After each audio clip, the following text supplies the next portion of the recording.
नमस्कार। आज की हमारी कहानी एक ऐसी जगह की है जो मुश्किलों से निकलकर एक नई उम्मीद की मिसाल बन गई है। जी हाँ, ये कहानी है सुनाबेड़ा वाइल्ड लाइफ सेंचुरी की, जो हमें सिखाती है कि प्रकृति में खुद को ठीक करने की कितनी जबरदस्त ताकत होती है। जरा सोचिए, एक वक्त था जब सुनाबेड़ा का नाम संघर्ष और टकराव से जुड़ा था, और आज वही जगह तेंदुओं का घर बन चुकी है, जहां वो आजादी से घूमते हैं।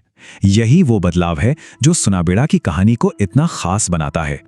और इस बदलाव का सबूत वो कोई छोटी मोटी बात नहीं है, बल्कि ये नंबर है 70 से भी ज्यादा तेंदुए। जी, हाल ही में हुए एक कैमरा ट्रैप सर्वे में इतने तेंदुए गिने गए हैं। ये सिर्फ एक आंकड़ा नहीं है, ये उम्मीद की एक नई सुबह का प्रतीक है। तो चलिए इस सफर को थोड़ा और करीब से देखते हैं कि कैसे सुनाबेड़ा संघर्ष के दौर से निकलकर एक महफूज ठिकाना बन गया।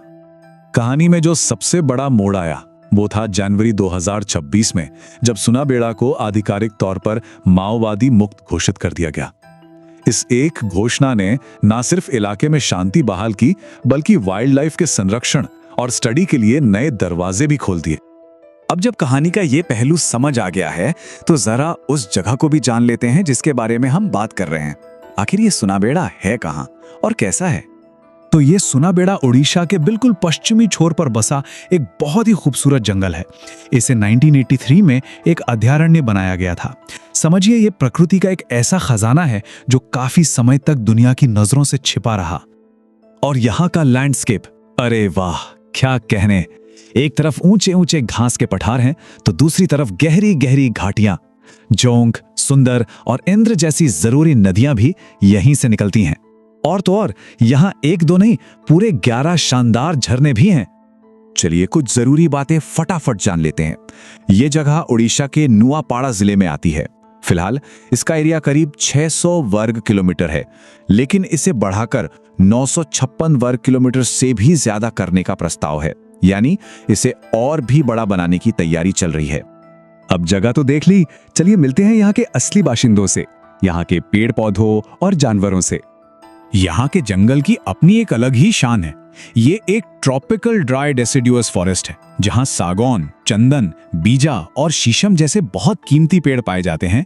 यही पेड़ इस जंगल की जान है। और यहाँ एक और खास बात है, जंगली जल भैंसे। ये सिर्फ सुनाबेड़ा में ही नहीं रहते, बल्कि उड़ीसा और छत्तीसगढ़ के बीच आते जाते रहते हैं। इससे पता चलता है कि ये जंगल इन दोनों राज्यों के इकोसिस्टम को जोड़ने के लिए कितना जरूरी है।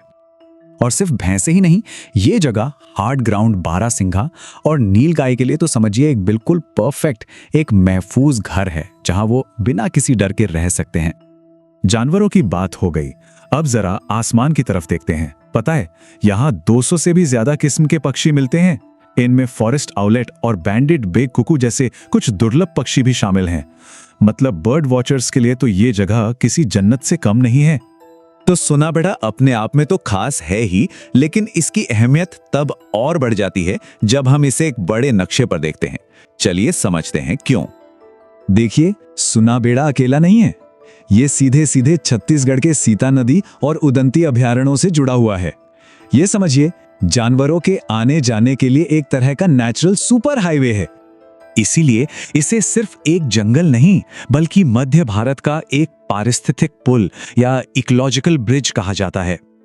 ये पुल जानवरों को एक बड़े इलाके में घूमने फिरने में मदद करता है, जिससे उनकी आबादी स्वस्थ बनी रहती है।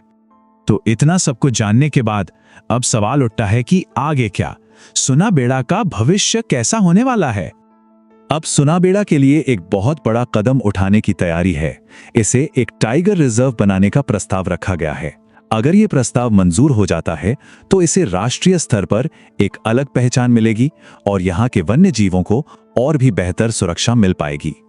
तो आखिर में सुनाबेड़ा की कहानी हमें सिर्फ जंगल और जानवरों के बारे में नहीं बताती, ये हमें एक बहुत गहरा सबक सिखाती है।